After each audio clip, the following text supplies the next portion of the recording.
Padma Vibhushan award వచ్చిందని తెలిసిన క్షణం నిజంగా ఏం మాట్లాడాలో ఎలా రియాక్ట్ అవ్వాలో తెలియని పరిస్థితి. మన దేశంలో రెండవ అత్యున్నత పౌర పురస్కారం పద్మవిభూషణ్ లభించినందుకు నాకు నిజంగా చాలా సంతోషంగా ఉంది. ఒక తల్లి కడుపున పుట్టకపోయినా నన్ను తమ సొంత మనిషిగా, మీ అన్నయ్యగా, మీ బిడ్డగా భావించే కోట్లాది మంది ప్రజల ఆశీస్సులు, నా సినీ కుటుంబం యొక్క అండదండలు, అలాగే నీడల నాతో ప్రతి నిమిషం నడిచే లక్షలాది మంది అభిమానుల ప్రేమ, ఆదరణ కారణంగానే నేను ఈ రోజున ఈ స్థితిలో ఉన్నా. అందుకే నాకు దక్కినటువంటి గౌరవం ఇది మీది.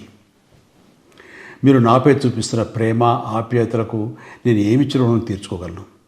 నా 45 ఏళ్ల సినీ ప్రస్థానంలో వెండితెరపై వైవిధ్యమైన పాత్రల ద్వారా వినోదం పంచడానికి నా శక్తి మేరకు నేను ప్రయత్నిస్తూనే ఉన్నా. నిజ జీవితంలో కూడా నా చుట్టూ ఉన్న ఈ సమాజంలో అవసరమైనప్పుడు నాకు చేతనైన సాయం చేస్తూనే ఉన్నా. కానీ మీరు నాపై చూపిస్తున్న కొండంత అభిమానానికి నేను ప్రతిగా ఇస్తున్నది గోరంతే.